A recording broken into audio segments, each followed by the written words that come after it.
But anyway, that's been my day. This week has been mostly spent in Starfield, of course. What have you been up to? I've been playing a lot of Starfield.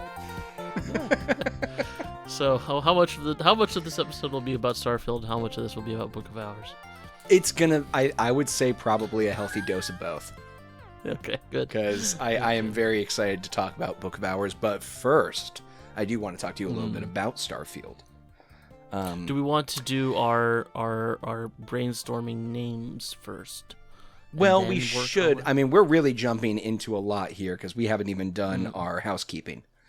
And I blame that solely on you messing up the countdown with a count That's up. my bad. Should we do the housekeeping? Should we do the intro, then the housekeeping, or the housekeeping, then the intro? Gosh, we keep messing up the intro. We should probably do it. I think it's your turn this time. All right. Welcome to Save State, a podcast in which two guys talk about a video game that they have played. Perhaps it's one you haven't played yet. Yeah. I'm Arvid, and my co-host is... Mike, hi. Yeah. And this is a different energy, although still a weird one. This is September energy. This is September energy. This is me getting really excited to wear jeans and flannel again energy. Yeah, another September energy for you seems to be Hawaiian shirt and beard energy, which is like mid-July energy. I'm trying something new with the facial hair, and this is just, it's breathes light. It's a polo, there you go. Technically, yeah. And it's going to be going into a closet soon, because this doesn't really scream Michigan fall winter for its color scheme. No, absolutely not. I wonder if they sell like a Hawaiian tartan. I mean, they probably do, but it would probably make you look like an employee of some store as opposed to like... Like I just work at a Trader Joe's. I mean, this already looks like I stole it from... Well, it's like Trader Joe's, but it's like Trader Joe's Farm and Fleet or something. Yeah. Yeah, Trader Joe's Town and Country. I don't know. I'm feeling good. I'm happy that the guest that has been a dark cloud over my head has finally left. I don't care who you are or how much I love you. 4 days is pretty much my maximum for spending time with a person at my home. After that, if you want to keep staying, get a hotel room. Jesus Christ. Oh, I logged into the wrong email address. Oh, did you see a bunch of emails and be like, "Uh-oh, did we get popular between episodes?" No, I logged into the social media email address, and it's just 1,000 fucking messages from Reddit. Yeah. Oh my god. Yep, so many from Reddit. Worst decision I ever made was attaching that to the Reddit account. Okay. Hey, I accepted my own invite to record the next episode, so hey, great. That's all the mail we've got. Great. We actually do have one listener question that I missed from the Yakuza episode. Okay. Do we want to do that right now since we mentioned it now? Probably. Friend of the show and off and on co-host with us, Marcus, wanted to know what the best game to get into the Yakuza franchise was. And I will respond to this after we talk, but I wanted to say 0 just because that's where I started with it. But I thought maybe you'd have a better thought on this. I have 3 answers. Perfect. Depending on your level of sanity and commitment. I'll take notes. Sane people should just play 7, and then just, if you like 7 enough, go back from 0 and work your way up. Mm-hmm. If 7 doesn't, I mean, I don't know. The game, the combat style is completely different, so maybe that's not the right answer. But if you don't click with the energy of 7, you're probably not going to like the other ones. But if that works for you and you don't mind going back to a beat 'em up, then that's the way. The other way I would do is, like you suggest, do 0 and all the way up. But the third option, the green pill, as it were, is just start with 3. And I know this sounds weird, right? Because 3 is like the one in the old engine. No, but I see what you're doing. But 3 builds on 4 builds on 3, 5 builds on 4, 6 builds on 5, and you could just do 3 through 6 and then go back and do 0 through 12 or 0 through 2. Mm-hmm. And I think I think you get something out of it that way. I And think then that 7 might be, after 0 through 2. and then 7 after. So yeah. 3 through 6, then 0 through 2, then 7. Yeah, that would be. Oh, and there's also the way of just doing it in release order, which is weird, but probably the way a lot of people have played it. So Yeah. which would be 3, 4, 5, 6, 3, 4, 5, 0, 1, 6, 2. What? Uh, That way is madness. Like, I don't know where the plot, quote unquote, goes from here, but that seems like it would be purposely confusing to someone to try to do it that way. yeah, it's funny how that's how they all how they did that. Huh. Weird. Okay. Yeah. Good question though. It was a good question. I wish we had more of those. Yeah. But hopefully soon. Yeah. On top of that, I finally got off my lazy ass and posted the second part of the Outlast video on I there. noticed that. I've watched all of 5 minutes of it already. Yeah, it's a little longer than the one before. It's like an hour-ish. Hour and 17 minutes and 20 seconds. Oh, there you go. Yeah. Next one's going to be a little shorter than that. But Yeah. I wish you had posted it earlier today when I was trying to take a nap. Would have been ideal. Wow. I find Wow. it comforting. Oh, okay. It's a Well then, compliment. hey, wow, thanks. Let me retake that reaction then.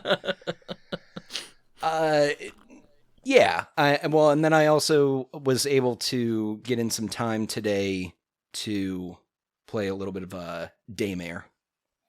So that will be posted probably not tonight, but definitely by the time this episode is out. Because tonight I get to play some role-playing games with friends.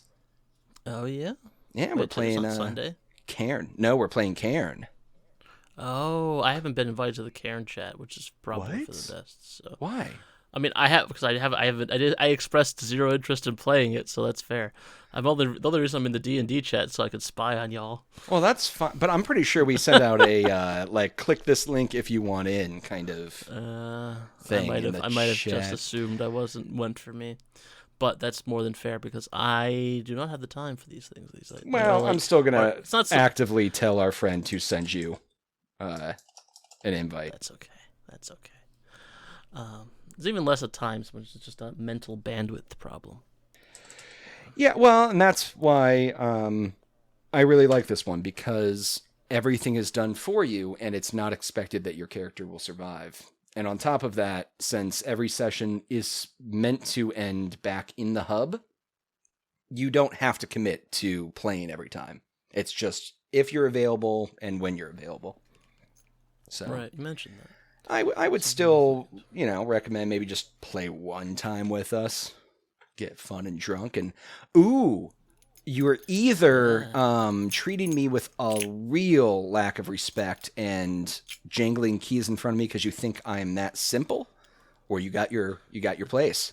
I got my place, and I don't think you're a baby who's fussy. I have the keys to my apartment finally. I bought everything's done. Hell yeah. On Monday. Nice. And I forgot about that. Today's been such a mess. I forgot. Yeah, I have an apartment now. Good God. I've got to do some painting work. The place was previously owned by an older person, older person. There's like an elaborate pulley system to get in and out of the shower, and paper towel dispensers in every room nailed to the wall. Nice. And I found a stash of men's. I found diapers, I guess. I'm trying to find like the marketing word for that behind the washer that were unused, mind you, but it is some work that will need to be done. Yeah, there's a story being told there. Okay. I mean, it's a old person's apartment. That's one thing that I like about it, is that it was built in like the 70s, and it hasn't been changed that much because it's been owned by old people. So aside from like the adaptations made to better accommodate the aging, it's like just like it was in the 70s. Like it's got like this Spanish mission style linoleum in part of the house, and the cork flooring in the kitchen, and like this Nice. really really gaudy wallpaper that I just absolutely love. So, yeah, it's great. All right. Oh, good, man. That's awesome. I am in a little bit of a tiff with an adjacent coworker at the brewery because they have scooped up the place above the Indian restaurant that I wanted. Oh no. It's been sitting vacant for like 6 months, and I was like, well, good. This means no one else wants it. I had gone through a couple times and looked at it, and I was like, yeah, I definitely want this place, and it smells amazing. So fuck everyone who didn't. And nope, coworker agreed with me and got it. So, Dang. yeah. Well, here's hoping to a workplace accident that reopens that apartment for me. I mean, you probably missed a bullet. It was probably like I remember, like I knew someone who lived above the country market back when we were Sure in Seaford there. I always thought as a kid, like that must be a cool place to live. You just live right above the no. I mean, terrible. There were definitely signs that like if I ever wanted to have a life in the evenings there, it wasn't going to be okay. But I was also right downtown, so if I wanted to do something in the evenings like that, I could just go somewhere.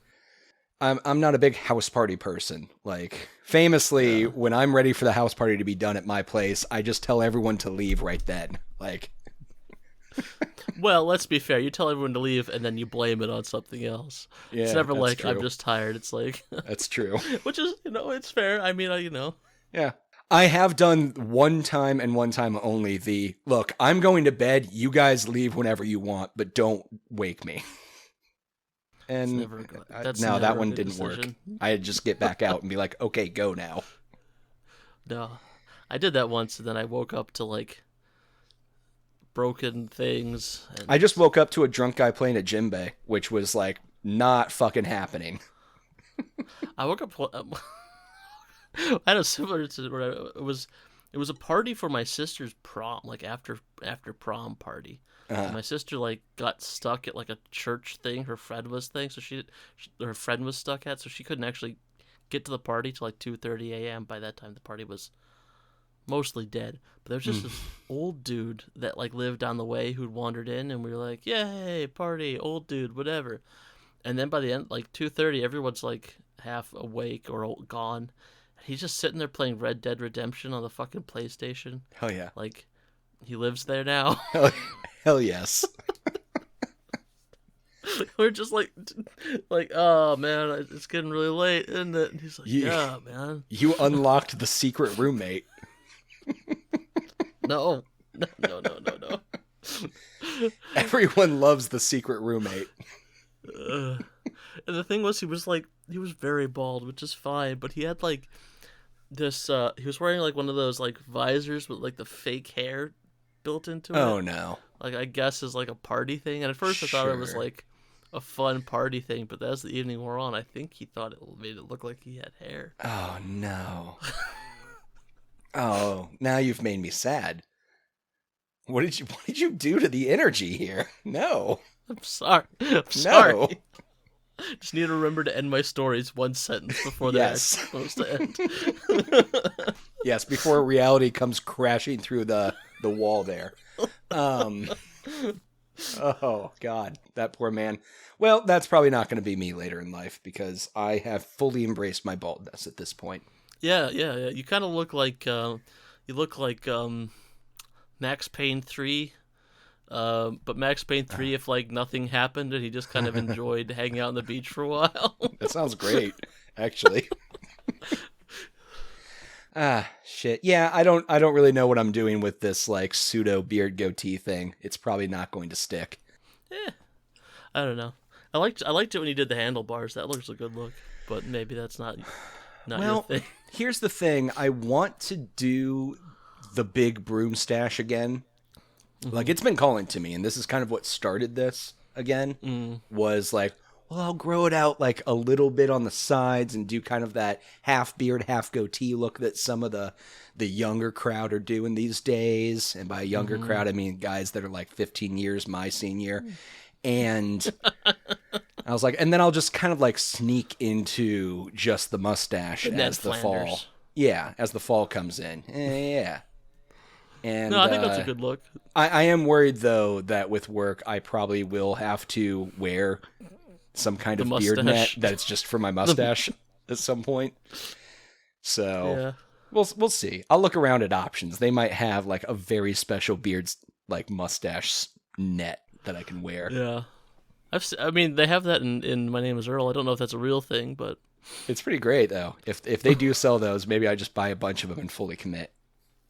Yeah, there you go. Yeah. Just be like one of those people who's always like pruning his mustache. Like you're on break and you whip out the little comb and give it a little bit of a... I did keep a little comb in my pocket for it just to make sure. Hey, because I'm not one of those assholes that like brushes their mustache off to the side and like trains it down the edges. No, I straight broom that thing right down, perfect cut, full. Yeah, no, I'm definitely a side brusher with my mustache.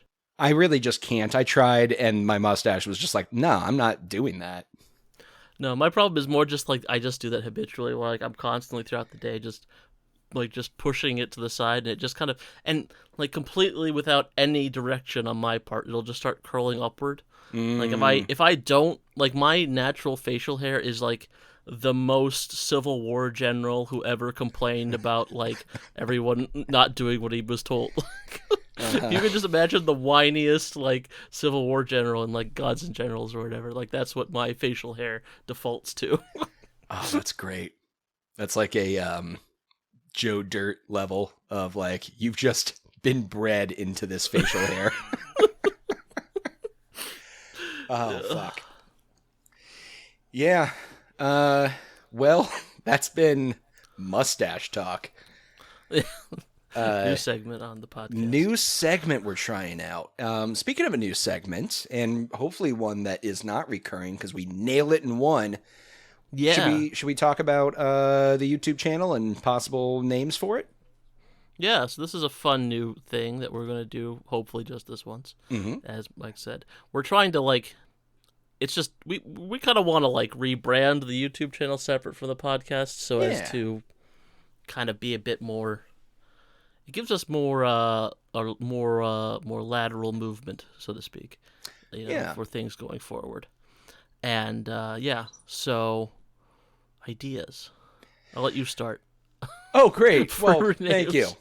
Okay, let me alter the order here because I'm not without a few joke ones. Okay, so one of the first ones I had on here was playthrough. Just playthrough. I like that. Probably been used, I have to assume. I couldn't find anyone that took just playthrough as their name. Like, not with the just, but you know what I mean. Like, but what if we did play -through THRU? Like pass through. I like it. I was actually thinking similar with playing through, kind of like the golf terminology. Like playing through. Yeah. Or you could do plane through, PLANE, and it's just about like the Forgotten Realms. Ooh. And we just switched to only doing D&D Ooh. stuff. Oh, I like. Oh, yeah. I mean D&D, but if we're also talking about planes, then I'd also want to talk about the like Daedric planes of the Elder Scrolls series. Yeah, and like de Havilland DH3. Jesus. Okay, so playthrough. I'm gonna put a maybe next to it. Yeah. I'm put a maybe down here. We're not sharing our files here, so I guess we'll have to scrunch these up together later. Oh, look at you! I wrote mine on paper. I got like wow, a handy notebook here. So you moved into essentially a convalescent apartment, and you are also acting as if you're entering your final phase. That's Hey, no, great. I mean, like, the final phase is me secreting used Kleenex in my sleeves because I'm too cheap to buy new, like, paper Kleenex. Oh God, So I'm not there yet. that is getting really real with my own mother. Like that touched on something that is like, oh man, like age is scary, bud. Oh, that hit deep. I'm sorry. No, it's fine. I have to come to accept these things, right? So, Yeah, what do you got? I've got really bad ones, honestly. Like, I Excellent. was kind of hoping that, like, you would give me some and I'd be able to think of some right off the top. Okay, I got some Because, more. I got some more. all right, yeah, all right, Let cool, me cool. do. Okay, this one, probably not. Um, Mm-hmm. shit, that one's not good either. Okay, what about gameable? Gameable sounds like it was made up by The Onion to make fun of YouTube channels. That's fair. But also, like, we could lean into that real hard Sure. and just yeah, I mean, like, honestly, like, it gives me this idea to just do a complete, like, fucking, like, shit take version of a YouTube channel and just like completely like just do like a mockumentary style version of a YouTube channel. Oh, that's Gameable. actually really That's interesting too. Like a gaming YouTuber mockumentary. yeah, There's something there. And we got a few side projects that we've been talking about because I'm still thinking about that mod list game. yeah. No, that was a good one. I forgot about that one. Boot up the old Destiny. Fuck. Yes. Unity and work from the work on that. Yeah, you can make games of Destiny. That's That's thing. right. Any game can be turned into another game if you just, I don't know. What about have game will play? That's also like it. Like, these are so on the nose that it's just like I'm waiting for like the Christopher like. Don't worry, they get worse. Like I'm waiting for like the what's his name? The guy who married Jamie Lee Curtis, who was in Spinal Tap. Christopher Guest? Christopher Guest. Thank Yeah. you. Yeah, like the Christopher Guest YouTube mockumentary that's just full of game. I like them. I like them a lot. I mean, they get worse. So the next one would be will play for views. Okay. Which also That seems then made me realize that play for views sounds like pay-per-view. So then I kind of got into this thing of play for view, all hyphenated. Play for view. And then I thought, all right, swap that for to a fur, F-E-R. Now it seems a little more hip, a little more cool. Then I thought, hold on, fur, F-U-R, play for view. We do a VTuber of little animal puppies playing video games. That's totally the direction you went. You went with fur. Not at all just a furry. Look, there's nothing inherently sexual about furrydom, anyways. So, No, it's a lifestyle. it is a lifestyle. Yes. So, I really shouldn't. I shouldn't. I feel so icky what do you dunking got? on furries. I've got like really dumb shit. Like it's just terrible. Is it as bad as A Boy and His Pod, which is more really like a rebranding of the Save State podcast name, where we do this same thing, but the premise is that we're doing it in a post-apocalyptic wasteland. Okay, so. Yeah. Which I know was not the assignment that you gave me at all. No. I mean, the thing is, like, we're coming up with a lot of great ideas for not this. Not like, none of these have been bad ideas. They've just been inappropriate for our what we want to do. Okay, to be fair, I do have one. So why don't we hear some of yours? Okay, I've got nothing. I've got debugging. I don't even know what that is. Like, I'll be honest, this was something I waited till the 11th hour to do, and the 11th hour was spent cooking dinner and not thinking about this. So let's just pretend I didn't have any. Okay. There's a fun naming exercise I like to do when I was working with games and would be trying to come up with a new term for something that doesn't exist, where you take all of the adjacent words to the thing you're trying to describe and basically thesaurus them out with each other. Okay. And then start to do this blended mashup. So what is it that our YouTube channel is, other than just, like what is it? Well, if you're talking about what the sauce is, I think the name that might be the best for us then is The Great Archive, or possibly The Great Archive of Things and Stuff. Oh man, you're throwing me back. I know. Forgot about that. The Great I know. Archive. I think there's something there to it. Gives us a lot of broad range. And we've already got the stinger for it. Don't even have to redo that. No, that's what I was thinking. I can literally just I even practiced that today with like the opening of the part 2. I was like, let me practice this like dubbing over for the beginning. Yeah. Yeah, and the music's royalty free because I did it myself. That's right. We could totally go back to that. It's something. Yeah. Maybe I'll cut in. Maybe right here, Arvid will remember to edit in the intro to the Great Archive. At of this things moment, and stuff. Arvid plays the intro to the Great Archive of Things and Stuff. Yeah, which definitely doesn't sound like Stranger Things and Doctor Who had a weird, creepy baby. No.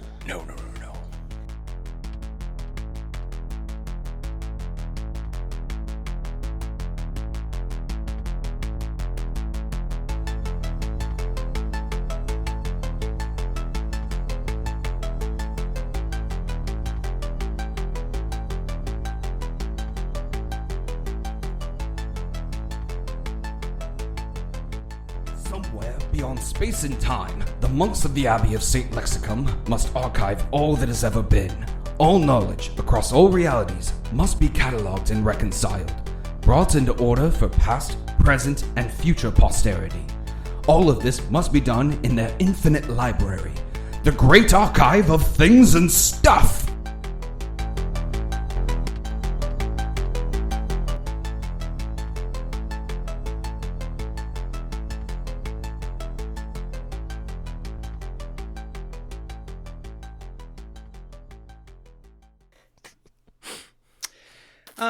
That's the big one though. That's the main one that I had that I actually put to the top. I think it's really the best option because first of all, we already thought of it. That's why I don't think about it anymore. But second of all, we've been meaning to do something with that since we started this podcast. So, no, really, I think that's a good idea. like for the last 3 years or so. Was that 4, 5? I don't know. They think that was pre-pandemic.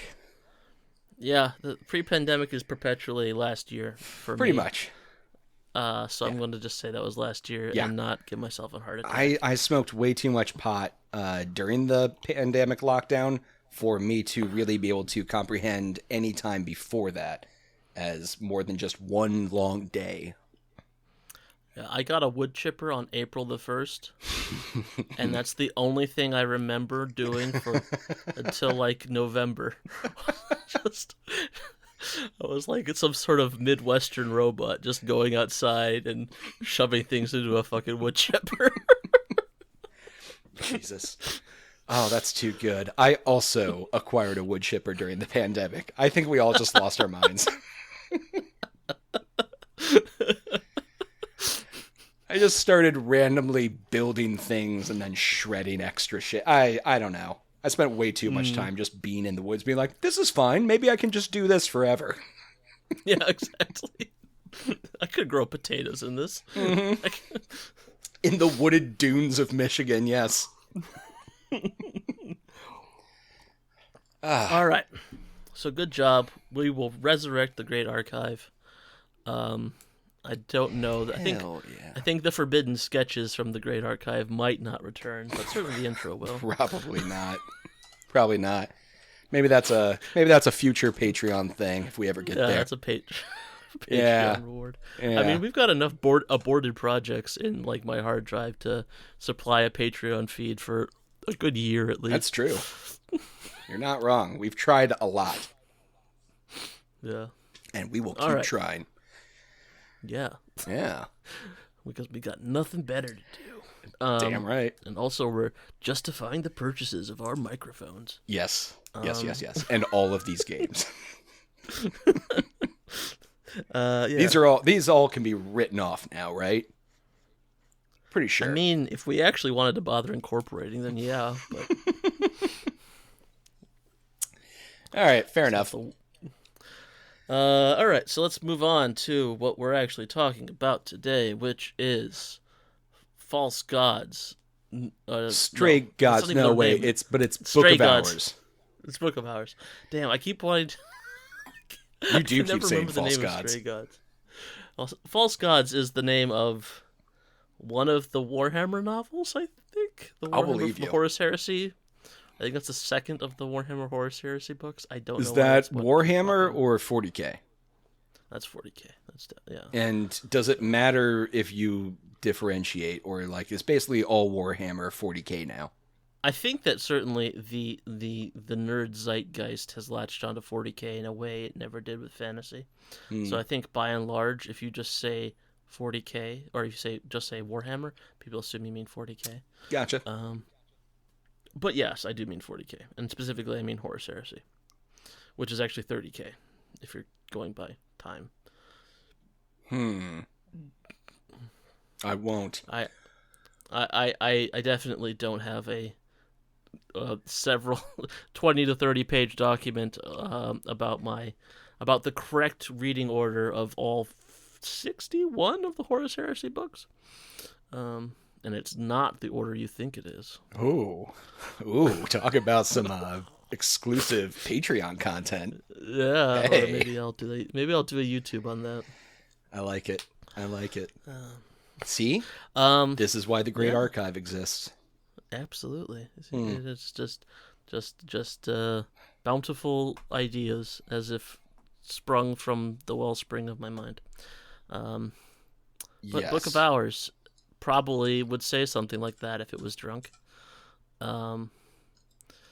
Yeah, so this is kind of sort of a sequel to Cultist Simulator. Well, and It let me feels like just preface all of this with I was really sure I had played Cultist Simulator in the past. Okay.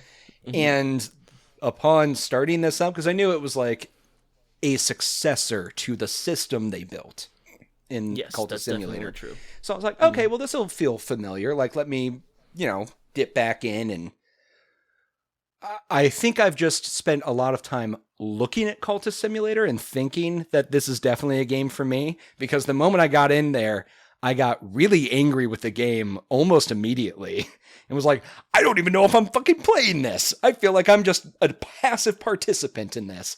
Because it starts with this, shoreline, and you're on this beach washed up after a storm, and it's very narrative and enjoyable in that way, but everything was so fucking confusing. I had no clue if I was even properly playing it at first. And it took a long time for me to get into the groove. Yeah, that is one thing I could... first of all, I played Cultist Simulator a lot. It was one of my favorite games. It is one of my favorite games. And it's a game that you really have to teach yourself. It doesn't tell you anything, but a big part of the game is learning how the game works. The discovery of the systems that exist in the game is part of the gameplay and what it is, what you like. It works itself almost into the narrative in some ways. And I felt like Book of Hours kind of worked a bit like it does that similarly, like where you kind of like working out how the game works as part of the game in a way, or part of the narrative. But at the same time, I felt like it kind of just assumed you had played Cultist Simulator in some ways, which isn't a problem for me, but I could totally see it being a problem for someone who hasn't played Cultist Simulator. Just because a lot of this game, it's a narrative game that's focused on you using cards to interact with things, and you have you have a day during which you have a certain number of cards you can expend. Those cards do different things. The way you can combine cards is very abstract, and it uses almost like tags or like the way things work isn't like necessarily how one expects cards to work, and part of the game and part of learning how things work is like experimenting with, using different cards in different situations, and not necessarily thinking about things logically as you would think about them in the real world, but how they would work in the logic of the cards. And so if you haven't played Cultist Simulator and gotten kind of used to that, I could see this being kind of worse, because Cultist Simulator just gives you like a blank screen with a couple cards. You don't have that much. You don't like Book of Hours. You have a full hand of cards or whatever. They're not like a deck of cards. Like they're not like, playing cards. They all represent different things. Some of them very abstract, like thought. But in Cultist Simulator, you're just playing on a board, and the narrative is like it plays out as cards play out. There is no visuals to anything other than the cards kind of working with each other, and some little like story windows that pop up.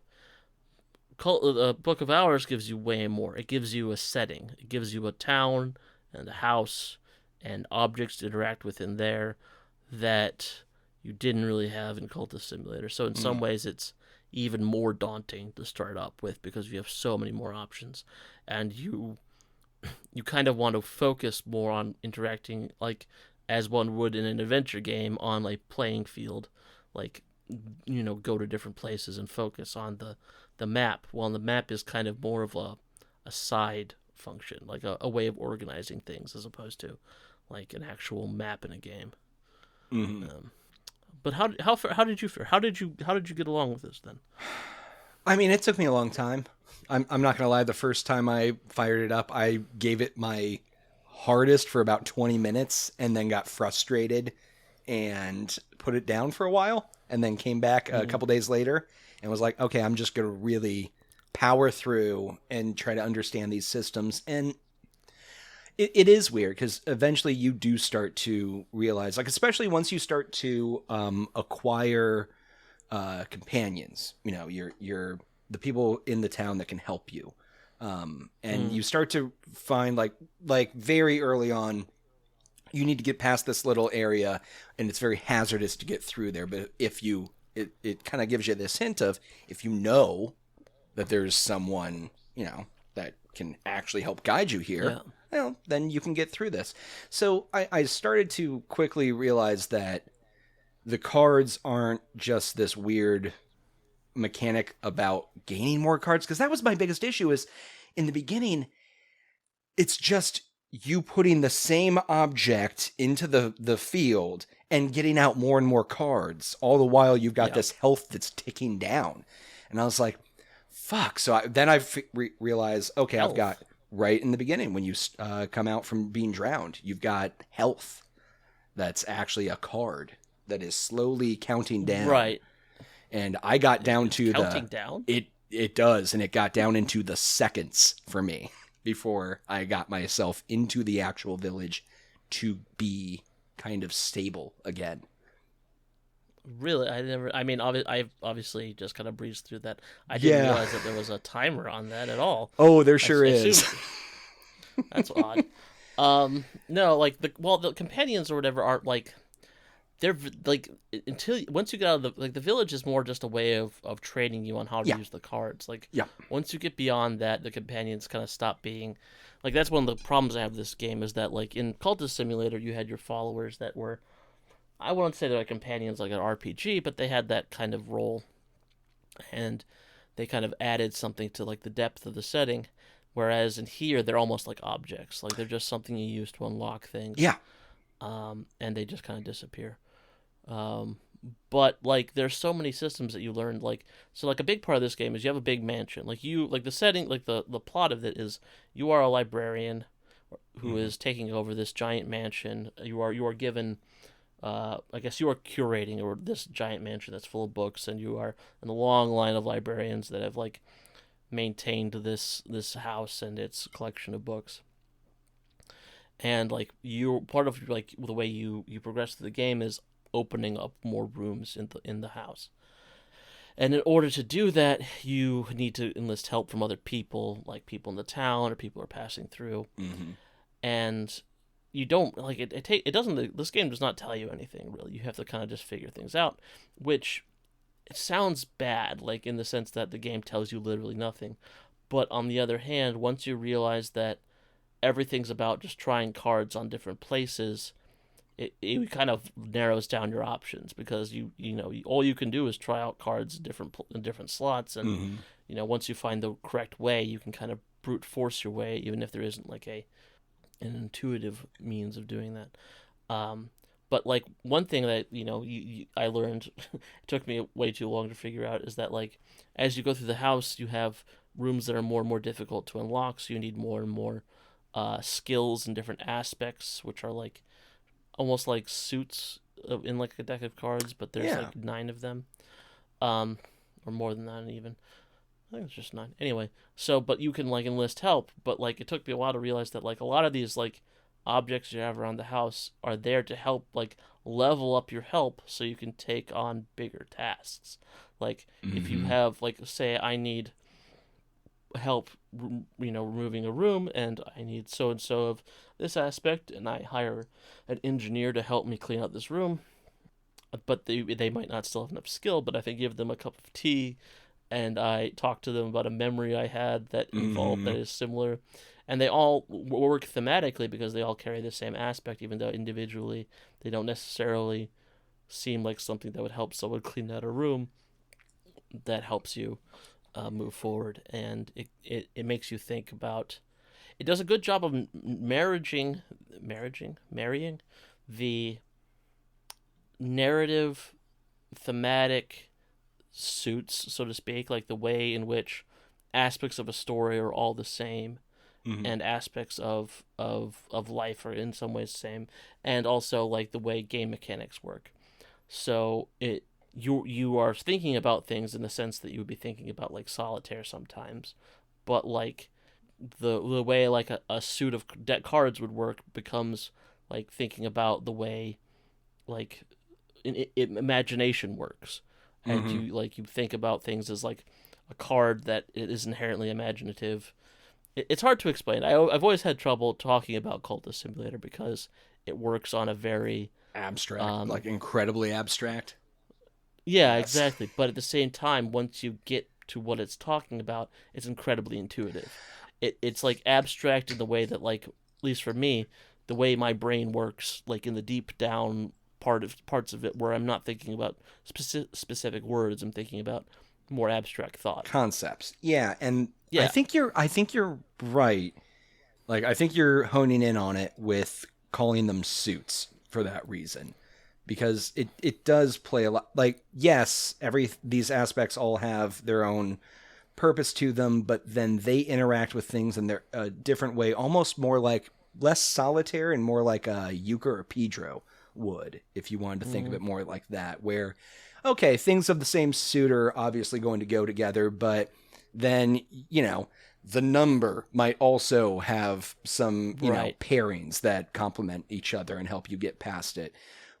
That would have probably been an easier way for me to grasp the systems early on if I'd thought of them more like different suits of cards, where I see a bunch of random cards getting thrown together and I start going, oh, well, we're going to play a deck builder, right? And now we're trying to gather, and it's just not how it works at all. Yeah. You're already shaking your head, be like, you fool. No, but that's true. It's like cards now mean deck builder, which isn't inherently a bad thing. Sure. But like, yeah, this is totally not a deck builder. Mm-hmm. I totally see how that would be a way to want to think about something, Yeah, it's very frustrating in that way because it doesn't really align to like any good like genre beforehand. Like there's no way like you can really approach Cultist Simulator and by extension Book of Hours with like and have a good way of comparing it to anything. Like this game is made by Weather Factory. I think the both of the people who make up Weather Factory used to work at Fail Better, if I'm not mistaken, who made the Fallen London games, which were also very narrative focused, but they were very and Cultist Simulator like that too. But they're all very roguelike games, like where they're narrative focused, but the narrative is built in such a way that it's endlessly repeatable. There's like almost for Fallen London and Fallen, what's the second one? It doesn't matter. Fallen London and its sequel, it's almost like a choose your own adventure. Cultist Simulator kind of really gets very open with the way you can do things. Like in Cultist Simulator, your goal is you are a Lovecraftian cultist, and your goal is to like do cultist things, summon demons, sacrifice people, all that jazz. Mm-hmm. Find expose yourself to the dark secrets of the universe, and but it plays out differently every time. And even though you're working with the same set of like understanding of how things work, it changes slightly, and the pattern in which you build things changes. Book of Hours, I think, separates itself from that in that this game does not feel like it was made to be repeated that often. It's much longer. Like, a Cultist Simulator game, I can usually tell within a few, hours, if not 10 or 20 hours, that like, oh, I need to start over. Things are falling apart. I'm dead or whatever. Mm-hmm. Book of Hours is much more chill. You can just play. You can waste an entire day doing nothing, and this game doesn't punish you for it. Mm. And in that way, I like this way better than Cultist Simulator because I feel like there's no pressure. There's no optimal way to be doing things. It's just existing. That was a big point of stress for me for a little while in it, oddly enough, because I am so used to the language of card-based games saying that every card matters in these very important ways, these interlocking, mechanisms and or mechanics of it, and that any use of a card, especially one that gets lost, which is just how this game works, is a waste if it's not applied correctly. So I would find myself constantly frustrated being like, well, shit, I thought this was kind of the right path to take myself on, and now I'm at a dead end here. I wasted this card. It took a while to deprogram from that. This game has its own lexicon that I think I got by the end. I feel pretty confident. I mean, I definitely am keeping it on my library for a while, so that's its own little seal of approval. But I constantly felt like I was doing bad and doing things wrong until I realized that's kind of the point. That it's not bad and wrong, it's just that this is the process. Exactly, yeah, and it took me a while too because not so much in that sense, but in the sense that I felt like I needed to be playing. Like, with Cultist Simulator, you're kind of on a clock where, like, you need to, like, build up your cult to be strong enough for the cops catch on and all this other stuff. So there is this kind of, like, ex-commie sense of, not ex-commie as in a no longer communist, but in the sense that it is similar to XCOM, where like you feel like you're kind of working against something like that, and while maybe it's not timed, there's like a kind of a pressure to build fast.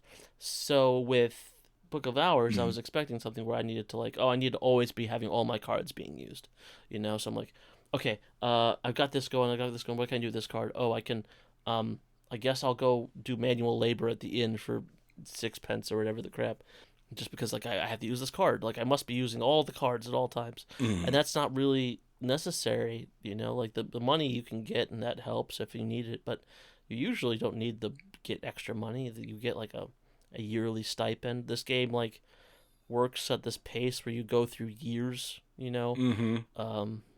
and I don't know, maybe you die of old age if you play for too long, but I haven't gotten that far. I don't think that's the case. It is much more contemplative than I think. I think Cultist Simulator had a lot of cozy vibes, but it still had this kind of pressure behind it. And I think Book of Hours doesn't have any of that.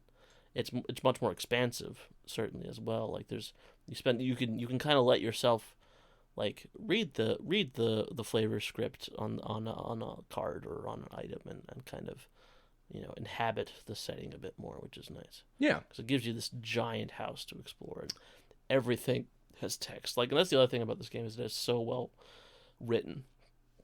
Like, they're not just like the way that the narrative works into the gameplay, but like the little bits of dialogue, the little descriptions of things, the way it describes feelings is very true to how I understand feelings to work. Like the way it explains sensations. I connect really well with the writing style of this game. Mm-hmm. And the art's really good too. Like the art and the writing style somehow like are just married in like perfect. They work so well together. Yeah. I'm just thinking. I agree with you. It just, at first I found myself wanting more from the writing because it was so enjoyable, which is always a good sign. And then I realized, no, the little snippets, especially the little vignettes of stories that you can get from all these different books and things about and the cards, like that was kind of the perfect marriage between like very obscure passive storytelling that like a From Software game will do versus something that's just very heavily narrative focused, like a graphic novel, playthrough like a Steins Gate or something. And I wouldn't want them to go deeper with it. Like, I think they kind of found that good balance with it. Yeah. Well, and then also I think like part of it's just how, I mean, I've said this before, but how then like your decisions in the narrative of the game, like your quote unquote RP decisions, work within the like mechanics of the game. Like so often, even though you're just matching suits, like you could imagine your character your character's like on like a it's in the middle of the night. Your character has a flash of inspiration, and like it like all of its like creative juices are all working towards like this one goal, and they hit this piece of inspiration, and you're gonna finally make it through that book that you've been trying to read, and it gives you an even bigger inspiration, and it like changes your life. And I feel like that's like the narrative loop of this game. Like it's that like the Book of Hours is about that feeling you get when you're having trouble finishing a book or like understanding a concept. That little bit of inspiration comes to you, and then you understand it, and it opens up something greater. Mm-hmm. Like I feel like that's like what this game wants you to feel. And like I kind of felt like Cultist Simulator was trying to do that, but Cultist Simulator was definitely leading into the horror aspect of it. Like more like the Cultist Simulator was more like the bad mushroom trip version of understanding. Right. Book of Hours is more just like I've been studying till 3 a.m. and this thing is finally clicked in my brain version of understanding. Yeah. The difference between I like that where the guide shows up and says you're not supposed to be here yet, and let me punish you for getting here early, versus just putting in the work yourself and coming to a revelation. So between the two games, which do you prefer? I've thought about this, and in some ways, I think Cultist Simulator is like the better game. Like it's cleaner, it's neater, it has a more defined loop. It's very honed, but I like Book of Hours better. It has like the relaxed vibes of a strange horticulture, which we talked about last week. Just like that rain on the roof kind of a thing. Something nice and cozy. Just, like all the rooms, even though this is like a big spooky mansion, once you open the rooms, like they all have roaring fireplaces, and every side table seems to have like a glass of cognac or a pot of tea on it, and lots of overstuffed armchairs. Like it's just very relaxed, and I like that a lot. But there definitely feels like there are some aspects to this game that I don't want to say they feel unfinished, but maybe they were cut for time or something they plan on doing in the future with DLC. So in that sense, like, I can kind of see the argument that this is the lesser of the two games, but I certainly view myself playing more Book of Hours going forward than going back to Cultist Simulator. Like specifically, so you can use like workstations, like if you have to do certain tasks. So you have like desks, which you can read books at, and certain desks will give you the ability to add more. So you have cards that add you have memories and skills and all these other things that they represent these things. So you can use them, you can bind them to have enough of a suit, quote unquote, or an aspect as they call them in this game, that allows you to read the book. So a book will have a value of a certain level, and you need to have 10 of that suit or X of that suit to complete the book. And there's different like workstations, as I mentioned before, and desks and all this stuff that you can use to help you with that. But some of them just don't feel quite right. There's too many different ones, and some of them seem to do very similar things. Like you use them to level up your skill, like not your skills, but your soul parts, which are like your if this is an RPG, then they're like your strength, stamina, wisdom type things. But a lot of them seem like they do kind of similar things, and you have like crafting stations where it's like the idea you can use to create items that will help you with reading books or having more aspects. But some of them just seem pointlessly the same as everything else. Like I once crafted a pot of ink at a harp. I don't know how that works, but Yeah. sure. So that felt a little weird. It felt like maybe they had initially thought to do something more specific, where like only you could only make food at the food place and inks. I couldn't tell if it was supposed to be dream logic to a degree too. Yeah, I mean, I think part of that is the case. Like it makes sense when you combine this and this and this to make like an ink, but like shouldn't I have to make the ink at like the alchemy station? Right. Yeah. And then the other thing was like the way companions work in this game. Like you have like the ones you can hire to help you out with stuff, and then you have like more thought out NPCs that visit you on occasion, and you're getting like in this house you can unlock places for them to stay, and even early on you can have 9-10 beds. And so I was expecting like, oh, I'm gonna have to like fill this house with companions, But like you can only get one companion a day, and they only stay for a little while, and they get frustrated if they make them stay too long. You can't even interact with them fully by the evening time. So, I mean, there's that. Yeah, rule. I mean, basically, yeah. I mean, they come in and they want to read a book. You can provide them with the book they want, or you can pay them and they'll teach you a language. But that's it. And like, I don't understand like why you're giving me 15 bedrooms in this mansion and saying like you can have your companions stay here, and then they just bugger off. So, or visitors or whatever you want to call them. So like it almost feels like a cut feature, or maybe something they want to do for DLC or something later. But it's one of those games where like the things I have little nitpick things I complain about because I like it so much. Yeah. It's a lovely game. Did Cultist Simulator fuck around with DLC at all? Yeah, it had a few DLC, most of which were pretty good. So like one of the things with Cultist Simulator was that you selected at the beginning of each game, you would select like your character's background, which would affect how you play through things. Give you different starting cards and that sort of thing. And they had some DLC that mostly did with that. And there was another one that I think shook up the gameplay a bit more, but I don't think I ever played that one, honestly. So it wouldn't surprise me if they did some DLC for this. Okay. Which I wouldn't be against by any means. I know they're a very small studio. I think like it's like literally 2 or 3 people. So man, that always inspires me of like, we could do it. Yeah. We could do something. I mean, never mind. There are 2 or 3 people with 20 years experience in the industry or whatever. Yeah. I've got like a year and a half of associate producer experience adjacent to the fields where I'm like, I can write some world building. They're like, no, get out of here. Just tell us when we need to come to the meeting. Yeah. Yeah. PowerPoint is PowerPoint. Hey, PowerPoint is power, man. That is it. That is what I learned in college. And I fucking rocked everyone's world with mine. I believe it. Mm-hmm. All right. Yeah. Is that it?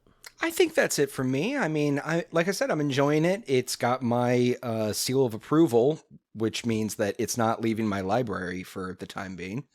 Probably can come up with a better shorthand for that, but yeah, it's library worthy, which is a fitting pun for this. Yeah, exactly. Its file size is small enough to be worth not bothering to install. But no, it's actually a good game. Yes. Yeah. Yes. I was going to say, very that good almost seems like a negative, but yes, it is. I'd install it. It's fun. Try it out. Yeah. Do it. Definitely. Do it, you coward. I would almost say play Cultist Simulator first, though. I do kind of want to play it now, so I'm probably going to go pick that up shortly here. Just because it is a bit more...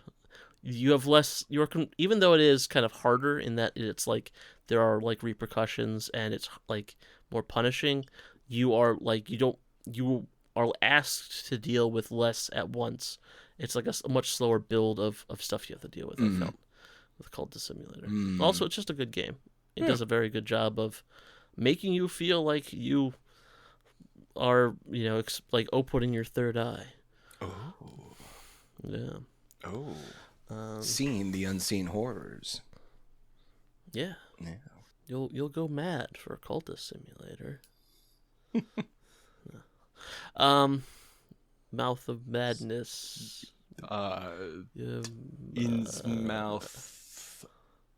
Mouth of Madness. We got it. Yep. It is gibberish, but that's exactly what you want out of a cultist. Yeah, absolutely.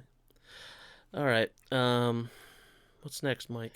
Well, after I take a little quick tinkle here and figure out what those god-awful noises are from outside, which I suspect are turkeys fighting, but I'm very curious at this point, then I think we've got some what have you played this week? I've got some, maybe not news, but rumors in gaming that I'd like to talk about.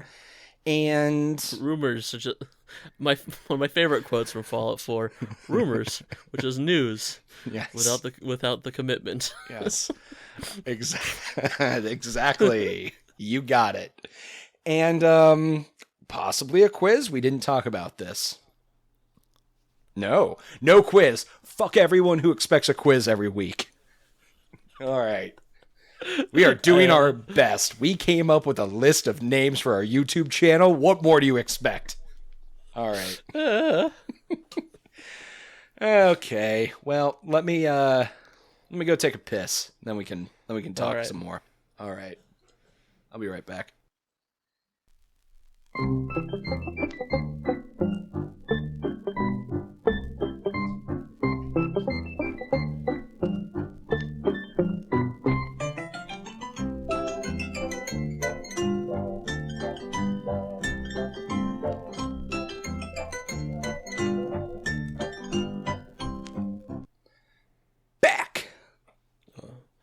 And you're back.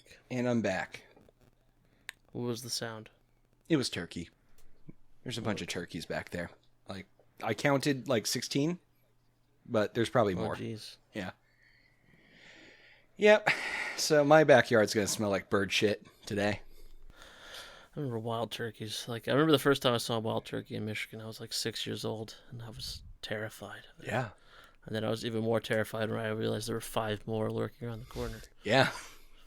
Yeah. I mean, there are times where I will be walking in those woods and come up on one of the dunes, and there's just a group of turkeys hanging out there, and I'm like, oh, fuck. I hope they're not having a bad day.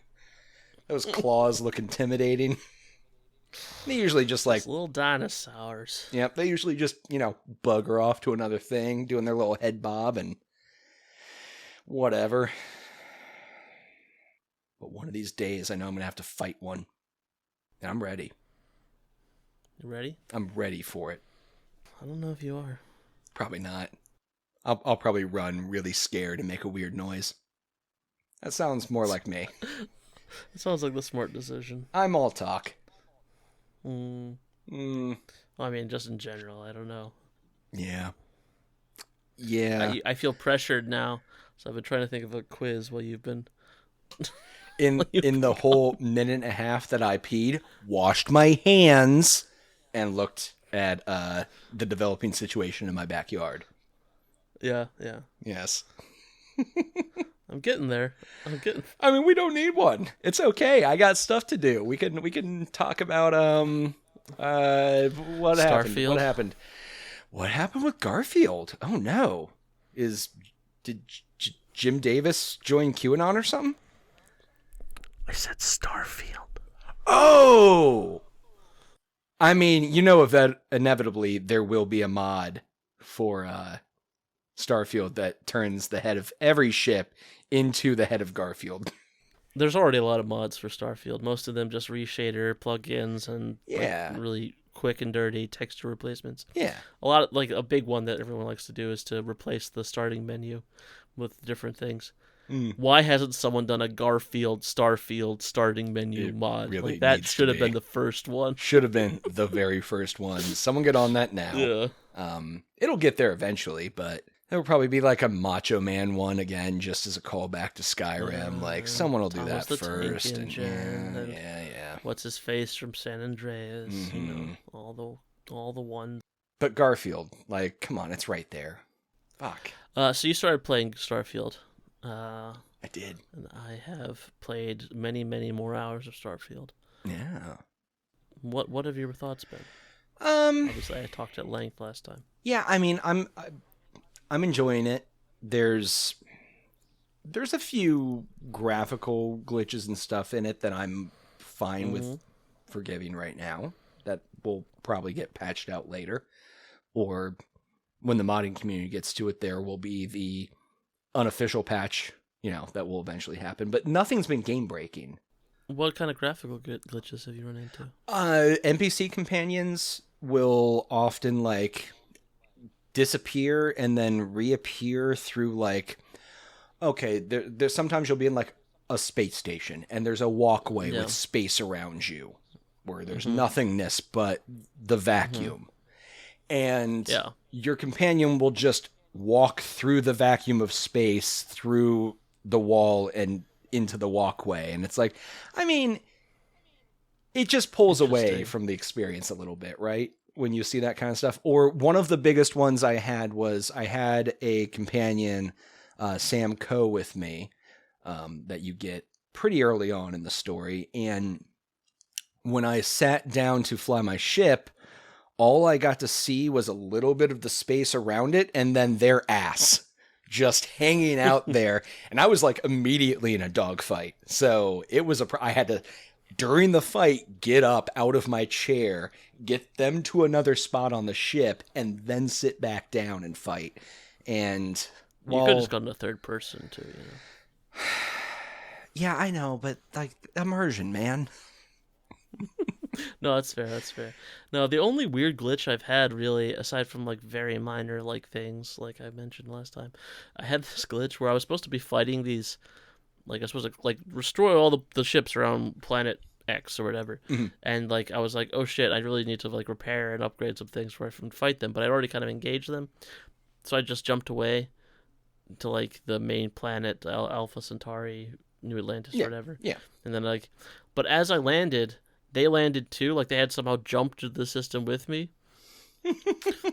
and then I was like, okay, well, I'll take off. And then I was like, I'll run over to them because I can see them on the horizon. Yeah. And then they take off immediately. I'm like, okay, well, I'll jump on my ship and go into. And then I jump in there, and then they land on the planet. Oh God. So I'm like, and then I land, and as soon as I land, they take off. And this goes on for an hour until one time they actually spawn in space, and then the NPCs all just jump on them and kill them for me. But that was just the most Bethesda moment I've had in this game. Hell yeah!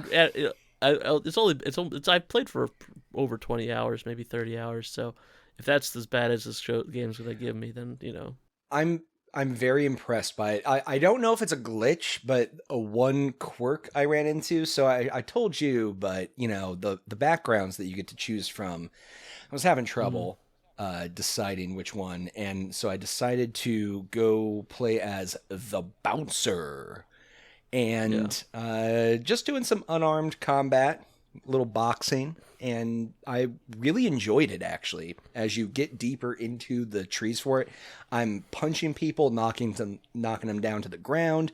I'm doing EM damage as I'm hitting them too, so I'm knocking out shielding and fucking up robots, and it's really enjoyable. And I thought this was great, and there's this big boss during one of the faction quest lines where you're in this like ice cavern and you're fighting this giant thing with a bunch of little baby things around. And the giant thing will go into the ground occasionally and pop up near you. Well, in that moment it was in the ground, my crosshair, unarmed, kept highlighting that area. So I'd start punching the ground at it, and it would pop back out from where it like tried to dig, fly into the air and start flipping around, and then just like tumble down to the ground. And then it would immediately try to burrow itself. So my boss fight with it just ended up being it burrowing, me knocking it out of burrow, and just rinse and repeat for like 15 minutes, which wasn't fun. Yeah. And this is where unarmed became the realization that I fucked up on my gameplay. Because later on, I get this really cool pistol. And I was like, well, all these people are really far away. I've got all this heavy fire. I'm going to shoot a couple of them, and then I'll go in quick. I have nothing in pistols, nothing in combat, like the actual combat tree. And I shoot like 3 times, and the guy just drops. And it's like, that would have been like 8 punches. And I'm like a master of boxing. I've learned martial arts and the venom strikes, and like I can do all this stuff. And it's just like, or you can just shoot them in the face a couple times and they're done. I was like, oh, damn it, Bethesda, you did it again. Quit giving us the option to do unarmed combat if you don't actually ever want us to do it. I will say I did knock this game for being very linear in the way the combat worked, and that, like I said, like there was just the one way of playing it. And I've come around on that.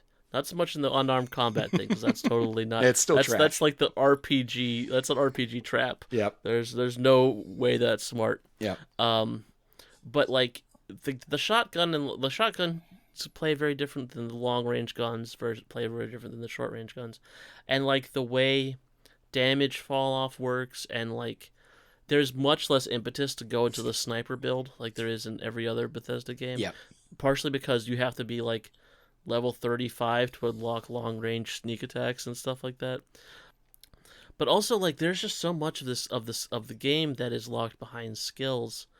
Like there's so much depth to this that like I would have like your sneak meter is locked behind the sneak skill. Like, you get a jetpack very, very early on, like a booster pack, whatever they call it. It's basically a jetpack. Yeah. But to use it, you have to put points in the skill for your booster pack. That took me a while to figure out. Yeah. Or, like, there's also a skill that gives you basically, like, VATS in space combat. Yep. Where you can target different systems. That's a point. And then there's even one story mission that tells you, take out their engines. I'm like, how the hell do I take out their engines? Just shoot at them, and they just, it worked out, I guess. But, like, you can, put points into that to unlock the ability to do that, which is cool. Like, it lets you kind of digest gameplay a bit, so you're not doing everything all at once. But some of the things that are locked are very strange. Like I said, like the sneak bar. Like, why is the sneak bar behind? Like, why I had to have a point. Granted, it's just one point in sneak gives you the sneak bar. Yeah. But I don't know. It felt odd, but I can see also how it like discourages you from just sneaking everywhere, because it's like if I'm not a sneak build, then there's no point in putting points into sneak, which means I don't sneak. I mean, that was a huge thing to get used to, because in every other Bethesda game, if you want to know there's enemies around, you crouch real quick and move around, and it'll let you know pretty quick if someone's hearing you, right? So then to be more careful. Same with like your awareness. You will get red dots like around you as an awareness thing, but it's not like it was in other games where you just kind of passively can tell there's people around. It's more of like you actually have to be disturbing them and get them into a heightened state. There is something that happens later that lets you kind of see more enemies. And we can talk about that maybe off mic, because that definitely gets into more like linear story spoilers. Which I find it very frustrating that there is, like, I'm not going to tell you saying specifics, but there is an aspect to the gameplay, not unlike perhaps Dragon Shouts in Skyrim. Yeah. That is unlocked in the main story, Mm-hmm. way later than it should have been. Way later, to the point that I actually had held off on the very first mission that like unlocks these features, because I was Yeah. like, oh, well, we're clearly winding down on the main story. I mean, there's so much to do. There's probably more factions I can enjoy. And this story's been neat, but it's kind of a primer for getting you into the world. Nope. It is super heavy into the world of the game. And holy shit, that should have been very soon after you kind of get to New Atlantis. Which I'm only comfortable saying just because that's like the first hour tops of gameplay.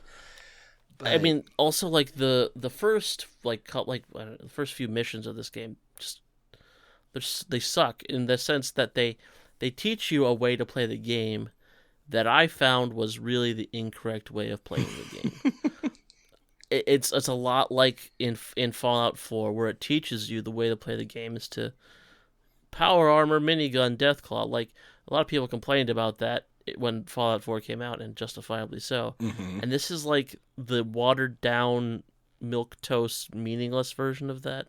Like, it takes so long for this game to just let you. It's a sandbox. It's a big sandbox. It's a really big sandbox for you to play in, and it takes you so long for the game to like give you all the toys to play with in your sandbox. And there's actually Tim Kaine. He's worked on so many good games. Probably you know Vampire the Masquerade, the first two Fallouts, Arcanum, just like an absolute goat. He has a YouTube channel. And his YouTube channel is very informative and interesting, but he talks about like the way he talks about games. He says he views games as toys. Like a toy is something you should play with, and you know what you do with that toy is based around your like the way you play with the world, and the way the toy doesn't tell you how to play it with it. Like it has suggestions. But a toy is still a toy. Like you could take your action figure and run around in the sand, or you know, throw him off a cliff, or have him play house with Barbie or whatever the crap. Yeah, your ninja could now be a spaceship. It's whatever the fuck you want it to be. Exactly, and like Starfield feels like it's a toy. It doesn't. I mean, it's got its moments where it has stories and decent ones, like for a Bethesda game. But it really feels like this is a toy. And I like that a lot about it. It's not really a complaint. But the intro quests don't really help you understand the game to be that toy. Yeah. Yeah, I mean, thankfully we had talked a little bit before I started, so I tried to control myself on grabbing everything like I did. Yeah. In early ones, especially since they're like, all right, here's how the cutter works, and go mine these nodes. And I was like, okay, this is going to be like a very important feature in the game, which haven't messed around with outposts yet, but I can already see how like you never need to mine a single fucking thing in this game if you don't want to. Unless it's like literally like I need 5 titanium. I have 2 titanium. Sure. I will go and mine 3 titanium. Which then makes me really wish the scrapping system was back in this one, because holy shit, there's so much stuff you pick up. And to their credit, for the most part, most objects will say whether they are used in crafting. Sometimes you will have a weird random object that actually isn't used in crafting as a crafting material, but is required for making a specific thing. Yeah. Which is also very annoying. Yeah, or you'll have foods that are like, these foods are for crafting. And you'll have foods that are like, this is just a food. But sometimes this is just a food are used in the crafting recipes as well. I almost took the background of chef just to get really into the culinary future. There are so many different foods in this game. Like, yes. This game is like I fucked up. The quote the material culture of this game is so detailed. Like the clutter, like there are so many different types of clutter. Like it's not just like in where you end up seeing the same 5 bowls or whatever like in Skyrim. Like yeah, you do see like they are very similar in that like there isn't like separate civilizations. So an abandoned outpost and an abandoned lamp and an abandoned whatever all tend to kind of seem the same. But like they do like there are so many different types of things you can find there, different types of foods, different gadgets, different whatever. It's really impressive. And the same thing with the clothes. Like, I'm used to Skyrim and to a lesser extent Fallout, where you have like all the NPCs have the same like 6 sets of clothes. Yeah. There are so many in this game. Yep. Like, it used to be like you could just have one of every clothing item in your inventory, like in Skyrim or whatever. Like, and that was just the entirety of the game's wardrobe. But this game has so many. And know? also, wearing clothes in Skyrim means you don't want to wear armor, generally speaking.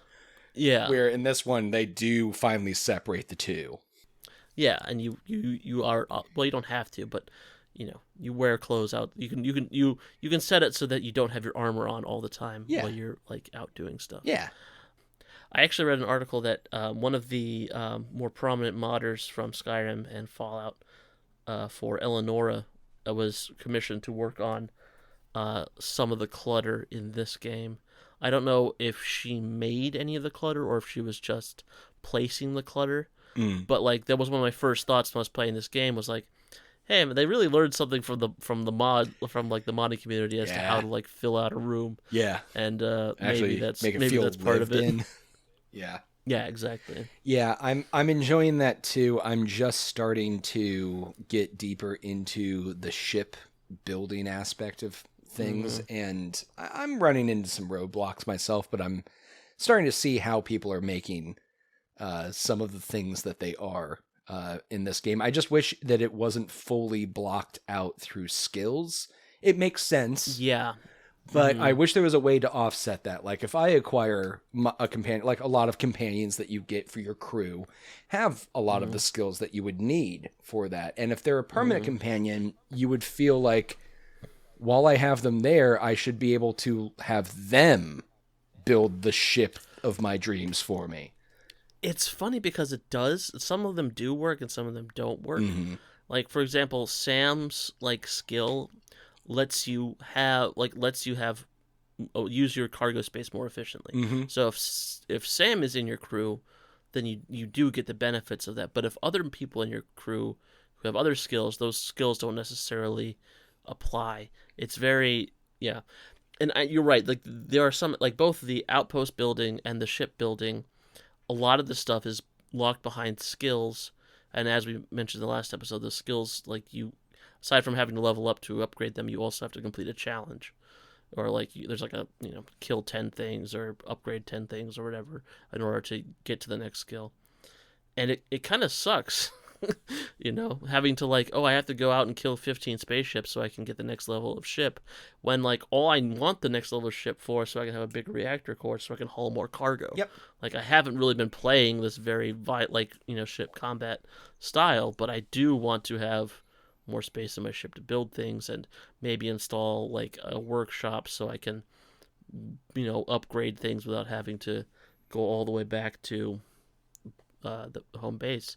Same thing with the outposts. Like, the outposts were kind of fun to mess around with initially until I realized I needed to invest like 15 points into science to start unlocking some of the stuff I wanted to do with outposts. Yeah. And it's just like, well, I guess I'm dealing with this later in the game. I'm just going to put this on hold.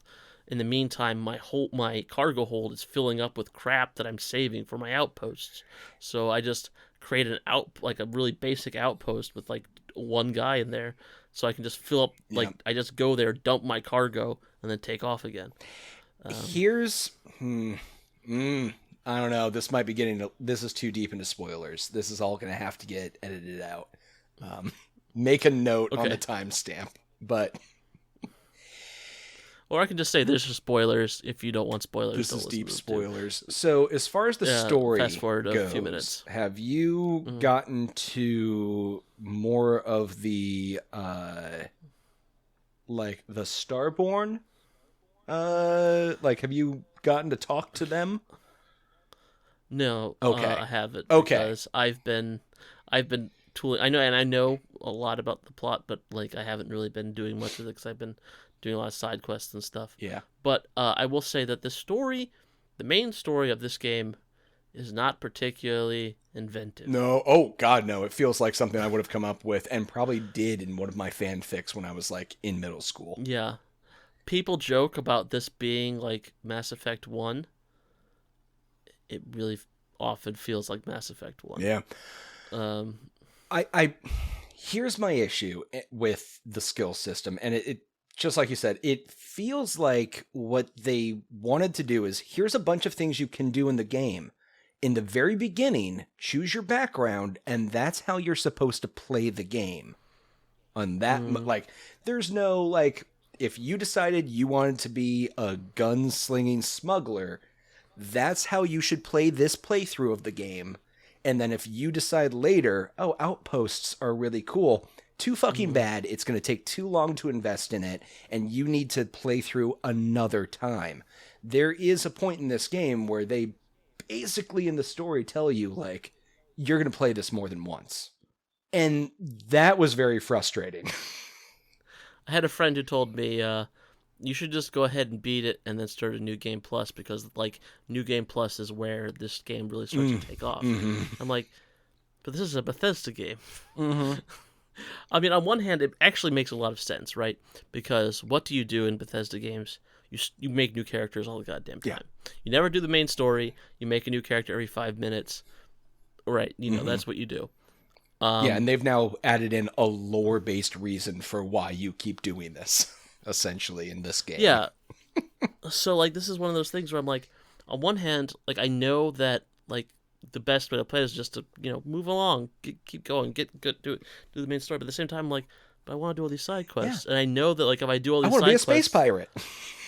Yeah, if I do the side quests, I'm not going to want to do them again in a new game because I just did them. Yep. You know?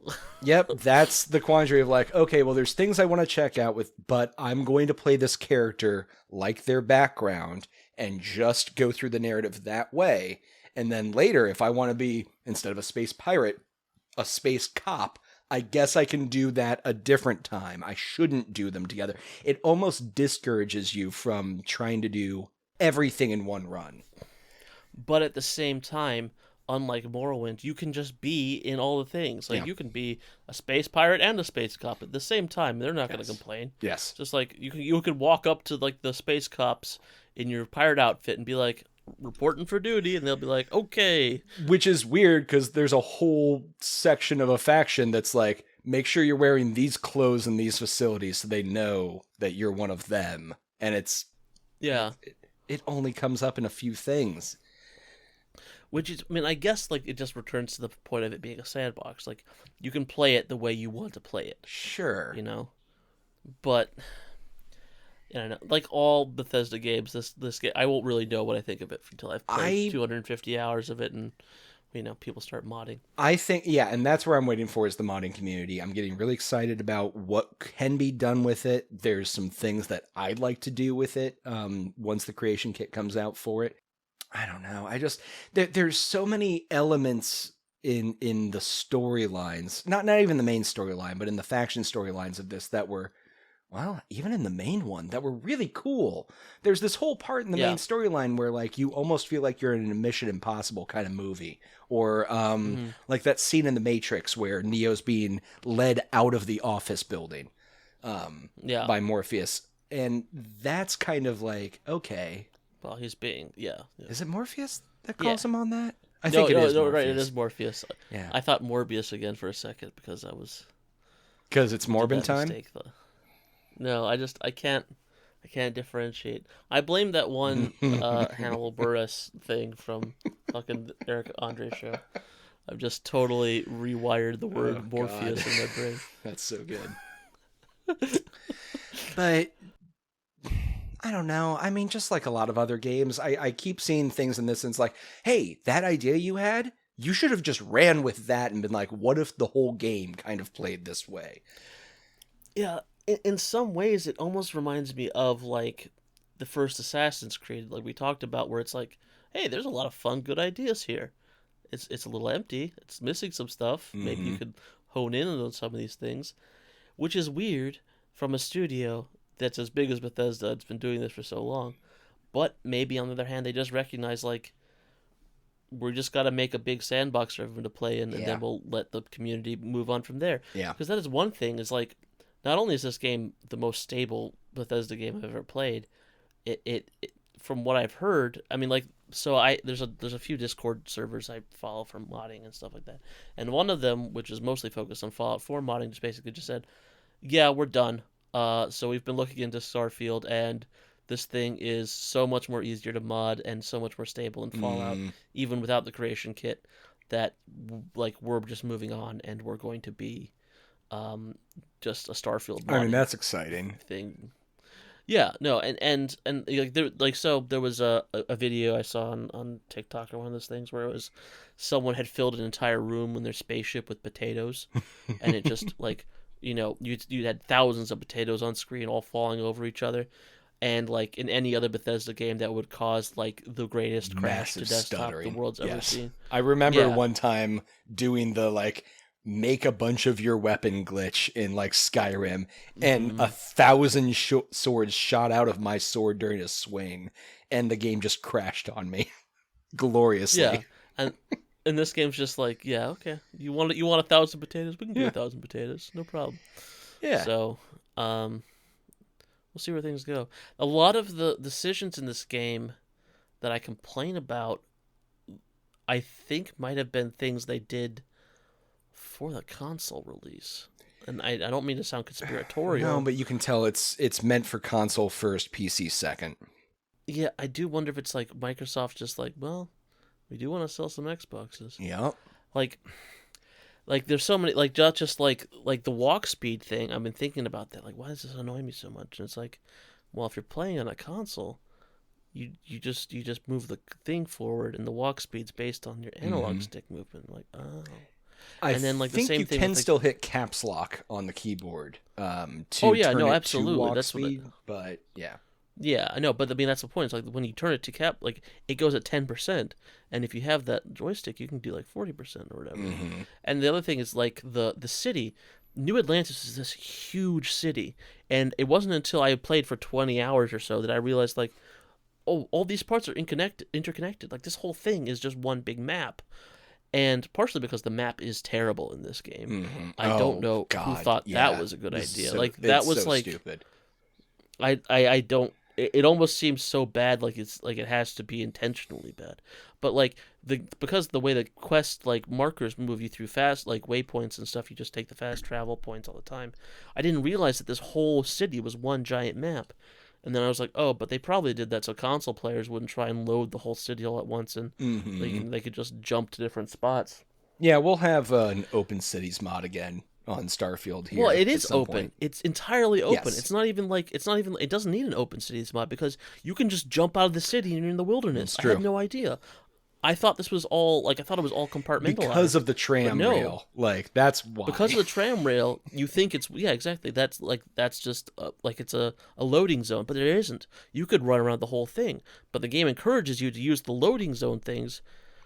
I don't know why. No. And then it occurred to me, it's because people playing on a basic series Xbox would melt their computer or melt their console if they tried to jump to the top of the and mast. that's really or something disappointing like that. because if you wanted to have this is something I thought about during it, because I started to get into the habit myself of throw up your little survey site that you have, which I will say one of the least obtrusive sites that a game can give you compared to like an Assassin's Creed or an Arkham whatever, detective mode from that, where like everything is now green and skeletons, and it's like, it's just a light overlay. They were really good with being as light on the HUD effects as they could, and I appreciate that. I'm sure other people won't, but I think there's a bit too much information in the HUD in that.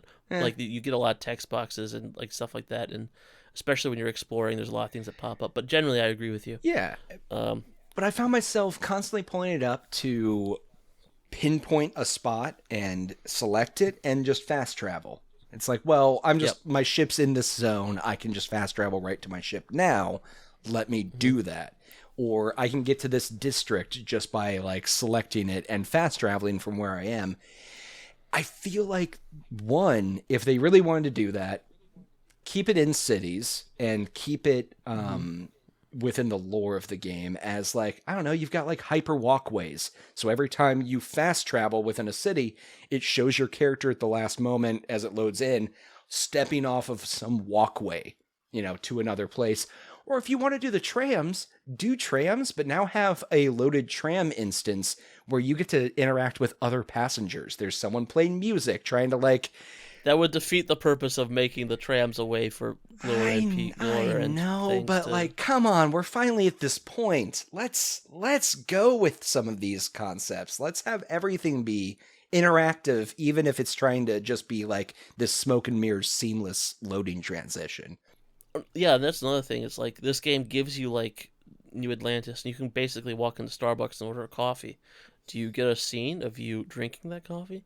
No, it's just an item in your inventory. Yeah, like, come on, guys, just give me like 5 seconds of me like of my like an animation of my like cut to third person. My character drinks the coffee, throws it in the trash can. I'm great. Let's move on. I'm That's talking amazing. with a pirate after we pulled off a hit on this like really expensive like group of executives having like this star vacation, and she owes me a drink. We're at like the pirate bar having a drink. Like, no, the drink just goes in my inventory, and like it transitions from immediately I owe you that drink. Drink has been added to your inventory. All right, well, that was a good drink. See you later. And I'm like, wait, we couldn't have just had a conversation while it showed our characters there? I thought the exact same thing right there. I felt completely cheated. Yeah, and like the other thing to like that there's a complaint about like the fast travel system is like it feels like I have to, because they like the walk system feels like punishment, and I think that's part of it, because like the encumbrance system makes you walk, so they don't want the walk to feel like like punishment. Like you have to walk now, but at the same time, like I don't want to run headlong through a city like Naruto on methamphetamine. Because that takes me out of the game, and it isn't very fun. But I can't walk at 10% speed. I cannot walk through this, especially this game where the sizes are so much, like the distances are so much greater, because you have huge areas to walk through, which could be nice, but not with that walk speed. And then like the other things like the surveying planets, which it's more stripped down than a No Man's Sky. It doesn't really. I mean, it kind of maybe feels like it's trying to be, but mostly it's just gives you a way of kind of exploring a little bit of an area, finding a dungeon or two, and then moving on. But man, I wouldn't mind the radio from Fallout 4 when I'm doing that. I want to spend half an hour like trying to walk 2 kilometers to like, or run 2 kilometers to like a thing I found on the horizon I want to check out. Like it, and like. Nothing. Like occasionally I'll run into like a monster that wants to attack me if I'm lucky and I'm not on like some barren rock. What this game needs is like a hover bike with like a radio. Yeah, man. I kept thinking like there's got to be eventually like a vehicle bay. Like No Man's Sky had that come out in the last like year and a half, maybe 2 years ago, as not even DLC. Like all of their add-ons are free for No Man's Sky, because they promised it all in the beginning and didn't deliver, so they're still trying to make up to the community. But 7 years later, I mean, I really enjoy it, but I feel like this is now one of those games where it's like, okay, we have the potential to finally move past like that, set things up for something like this to come out. And I kept going like, okay, well, at some point here, I'm sure I'll get a rover of some kind, right? Especially if you're trying to be NASA punk. Like, you're going to have a rover, right? Exactly. Right? Like, part of the NASA punk, like, part of the NASA, like, myth, like the fantasy is the moon rover, right? Yep. Like, with gold foil all over it, and like, yeah, I want that. Exactly. Like, that is part of the fantasy. That's part, it's like giving you a barbarian story without giving you a big axe. Like, you got to give me a rover or something. Yep. Yeah. Like, that's all I want. It's just something that I don't mind tooling all over empty wastes, but give me like some kind of vehicle to do that, and or like a radio station. Like, I wouldn't mind having, like, I mean, yeah, I could turn on a podcast or whatever, who cares, but that's no fun. An in-universe radio thing where you, like, they have the whole Galaxy News thing, like, or it's not called Galaxy News, what's it called in this? It's probably Galanet or like something. I don't know. Yeah, they have like you as you're walking around the town, you hear little bits of news Mhm. and stuff. Just give me like a radio station. I don't know. I mean, obviously you don't have a bunch of like uh you can't just like with Fallout where you just take like royalty free music and like, oh yes, it's thematic. You I know? mean, you actually could, because this game is set also in like the real world. Like it's just a couple hundred That's true. years later, or You can have 300 real or so. music. It's like 310 years later from now. Yeah, I mean the classic dad rock station will never die. You know, you could listen That's to right. Skinnerd and Clearance while you fuck around on Fuck a, yeah. on a asteroid. And maybe some Guns N' Roses occasionally, ironically, where you go, I hate this, but then you still kind of belt out some of the more annoying parts. That's just me. It's a love-hate with Guns N' Roses. I hate Guns N' Roses, but every time it's on now, I just love mocking the music to the point where I'm just singing it now. Maybe I haven't gotten to the point where I love the Guns N' Roses. But then again, I also never thought I'd like Steely Dan, and here I am. Like, just the most fucking dad rock guy ever. So I mean, that's really who just knows? a slow evolution of our entire friend group. Like, we got a buddy recently who's like, you know what? I really like Jimmy Buffett. And then look what happened. Yeah, like, what? I'm sorry, America. You lost all of your party. You had the Smash Mouth guy and Jimmy Buffett die. Like, how do you even relax anymore? I don't know. It's like you got like Guy Fieri and I don't know, like Sammy Hagar left. Like that's it. Oh God, that is a really sad list. Oh, we gotta get some new national treasures. Is Swift American? She's popular with the youth these Oh days. yeah, no. She's And from middle-aged men for some reason. Well, in conclusion, I'm enjoying Starfield a lot, but I will say they solved their problem of me wanting to constantly make a new character because of the way they encourage new characters. and now I through don't it. want to make a new character. Now I just Now I'm I like, feel like I have fuck to. you. Exactly. But no, I think you do have something there as far as another side project we can go on, which is just recording a shitload of stuff to make the radio stations in Starfield. Oh yeah. Yeah. Oh yeah. Oy. Oh That's a different project, though, for another time. yeah. No, I was thinking about this. Like, I haven't played a lot of Baldur's Gate, but it's pretty clear to me that Baldur's Gate is the better of the two games. Oh, yeah. But it wouldn't surprise me if in 5 years I'm still playing Starfield, and I'm done with Baldur's Gate. Mm-hmm. And I don't know it's fair to compare them because, like, yeah, I guess they're both RPGs, but one is definitely a narrative, and the other one is definitely a sandbox. I like it. It's good. They're going in a good direction with Starfield. Like, as far as Bethesda games go, like, they are finding something here that they had kind of been lacking in all their other games. So I'm excited for them on that. Yeah, and the number one thing that has me filled with something resembling hope is that this new engine that this is running on is going to mean that the next Elder Scrolls and whatever, like, I think there's been talk about a Fallout game that Bethesda themselves don't make, but someone else does. I'm not certain if that's true or not.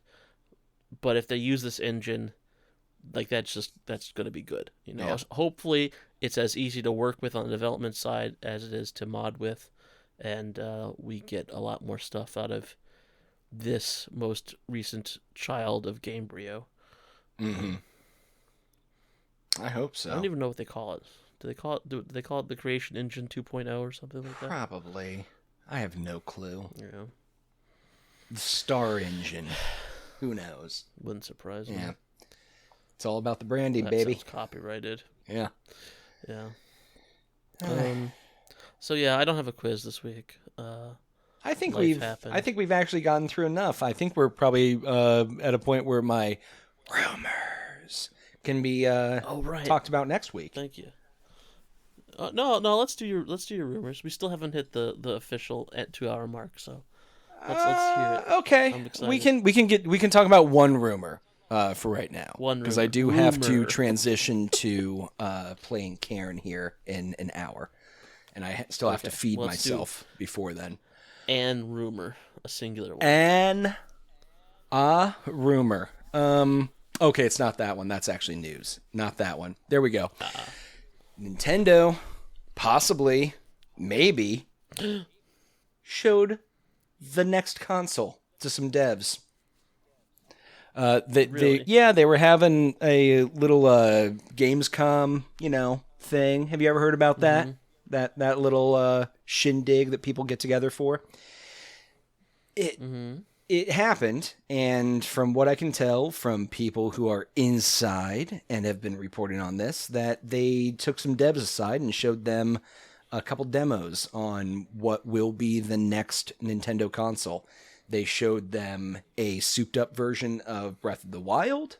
That was just a demo version, kind of like how we all saw, like, what if Zelda was in the Unreal Engine, like, back in the day when we were like, Or what if yeah, Final could you please Fantasy do that? 8 was in? Yes. Yeah. Yeah.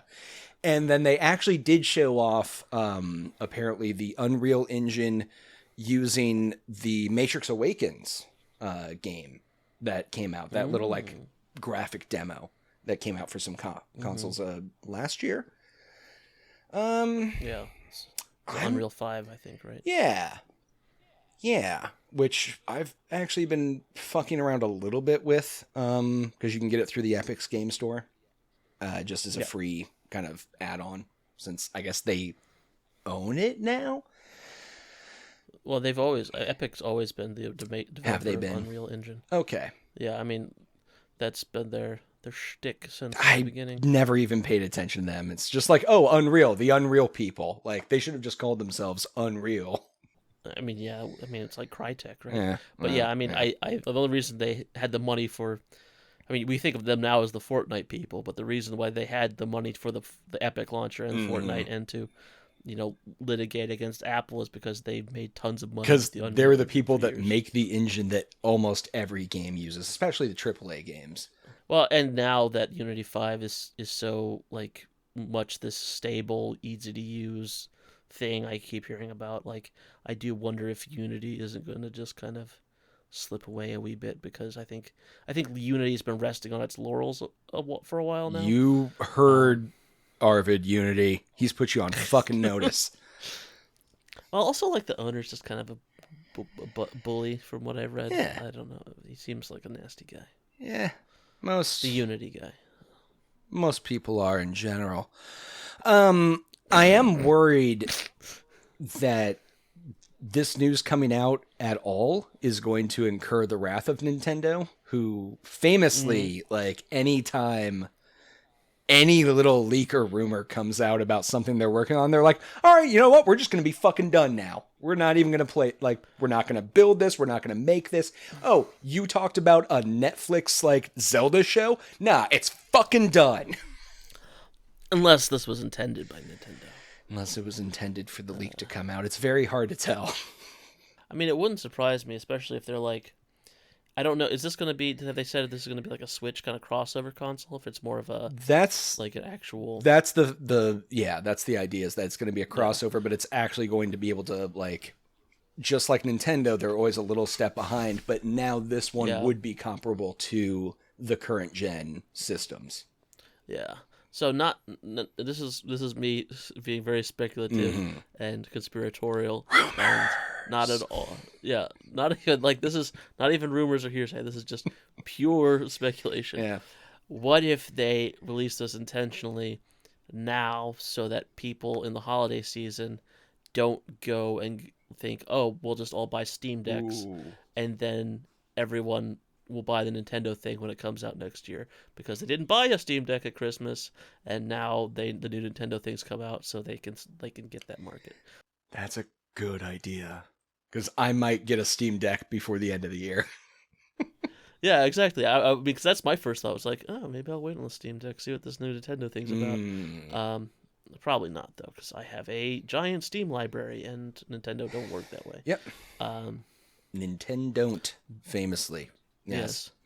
But hypothetically, I could see that being a tactic someone would use. not necessarily saying that Nintendo is doing this. Yeah, I can see that. I just am also like, shut the fuck up about anything Nintendo, because they get so weird about anyone talking about one of their projects that, Yeah. I don't know. Well, then don't show your shit to randos at Gamescom, man. If they did, allegedly. That's allegedly. Allegedly. We will see. But, yeah, I hope that's coming soon, because Nintendo's always had this issue of being one step behind graphically with everyone else. Hardware-wise with everyone. And to a degree, it's purposeful because they want things to be functioning right? They don't want to put out a product that's going to be a lot of glitches. They like things to be shiny and glossy right off the factory line. Yeah, and they like to keep everything in-house and have a small team of developers they work with, so that they're not... But then again, if you look at the Switch store, like, online, that's definitely not the case. Like, you can put anything on Switch now. It looks like the NSFW, like, filter's been turned off on the Steam store. Like, it is wild. It is buck wild. Yeah. Yeah, they really opened the floodgates, and they're like, well, maybe, like, these random indie games and, like, adult games can come on, sure, and then just boom, the title flood. I mean, Nintendo's thing has always been, it's a walled garden, you know, you have to, it's hard to be a developer who works on Nintendo games, but, like, when you're in that ecosystem, you know, you have a controlled product, and you have a producing company or a producer that's going to, like, you know, sell your game. You have a built-in market to sell to. I just don't know what the appeal is anymore. That's a wee bit of news to mention. Oh. PC gaming in Japan has been growing exponentially for the last 3 years, and has shown almost no sign of stopping. I noticed this was announced by whatever business paper announced this the same day that they announced that Final Fantasy 16 would be releasing onto Steam in next year. So, like, I don't know, like, what Nintendo's share of the gaming market is in Japan. I would assume it's not insignificant. Yeah. But I do wonder what Nintendo's going to do when we reach like the singularity of console, you know, where they don't have that built-in market and that brand name loyalty, where you just have to put Nintendo.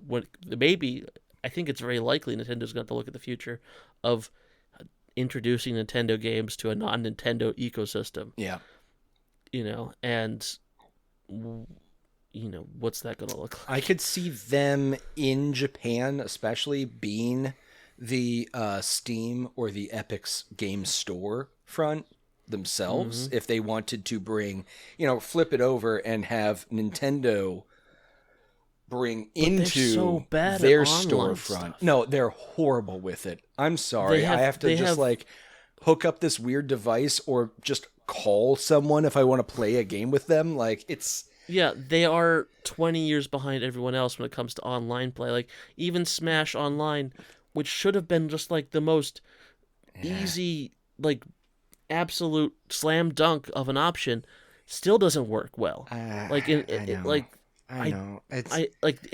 free money. It's just sitting there. I'm very worried that they are going to go the way of Sega in the near future, and just become another acquisition of, like, well, we have all the rights to this now, and, you know, or like a Rare or someone like that, where it's just I don't think okay, well, they have their own mascot house, essentially, of games they can pump out consistently. But... And I don't think you're necessarily wrong, because if you look at, like, Saturn, like, back to compare it, Saturn's thing was like it took a lot of things for granted. Like, it assumed that they had a market share in the United States that they didn't necessarily, because they lost a lot of their distributors, they lost all their licenses, people moved on, and the Saturn didn't do very well. And then the Dreamcast, despite having a lot of good games, had a lot of gimmicks, had a very gimmicky controller, had a lot of gimmicky games, which sound great but don't necessarily appeal to a large audience. And I think that they've, you know, the Wii was a gimmick, the Wii U was a gimmick, the Switch is a gimmick. Two of those things worked really well. Yep. You know, like Yep.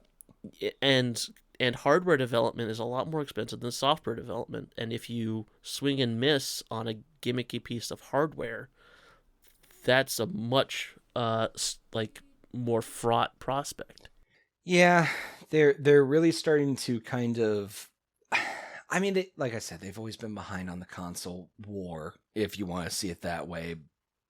I've always seen it as methodical, but I'm now starting to see like it as a real crack in their safety going forward, as in their security for being their own independent creators of consoles and games. And yeah, they're gonna have to get really comfortable soon with cozying up with everyone, because at the very least, people want to be able to play with each other. Like, we don't want to have to be confined by a console or a PC. I just want to be able to play with my friend, and whatever they can afford, fine.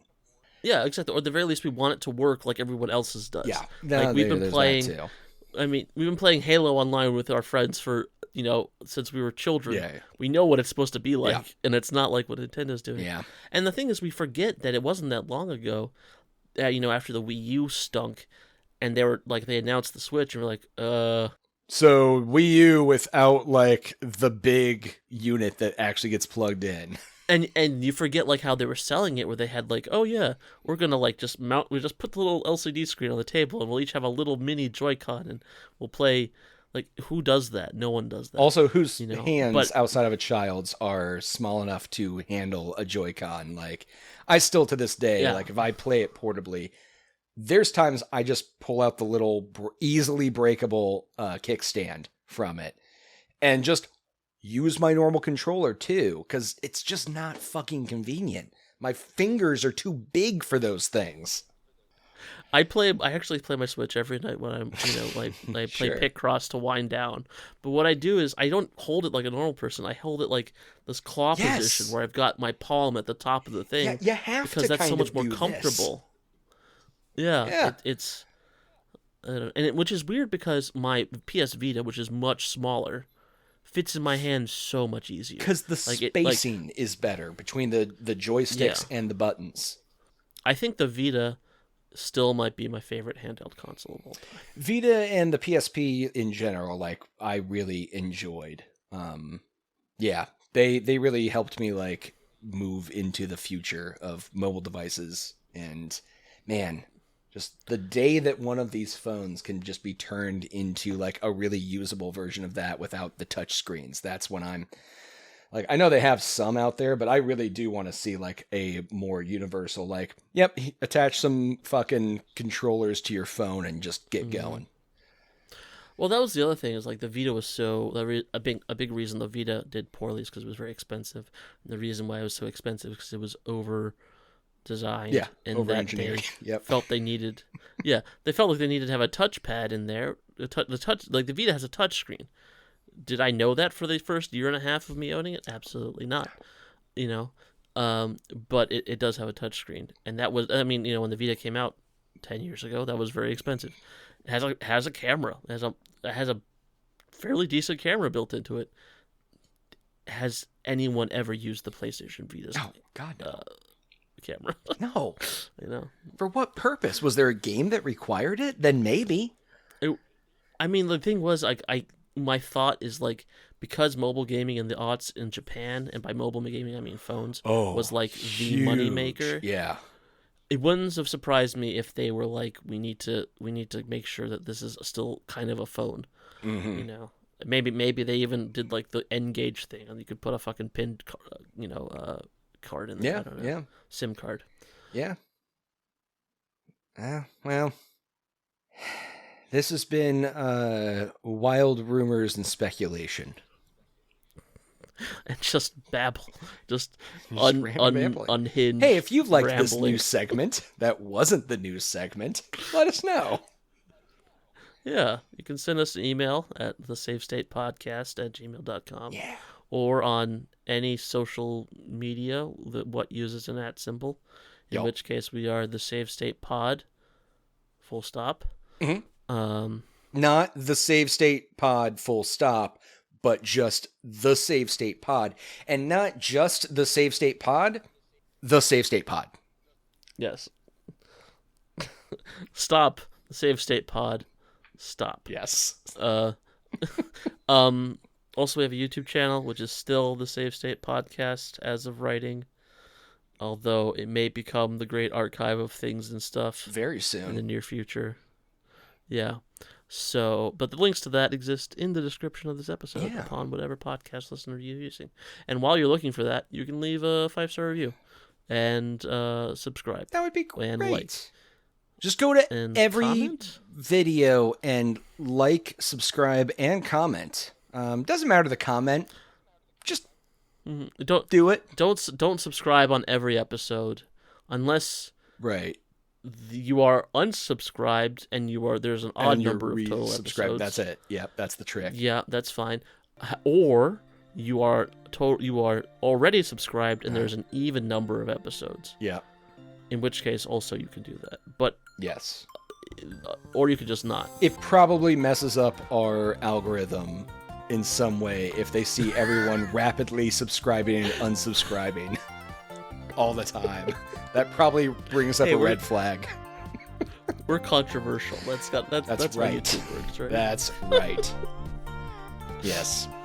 Yeah. I think that's it. All right. So thanks for listening and goodbye. No. Thank you. Bye.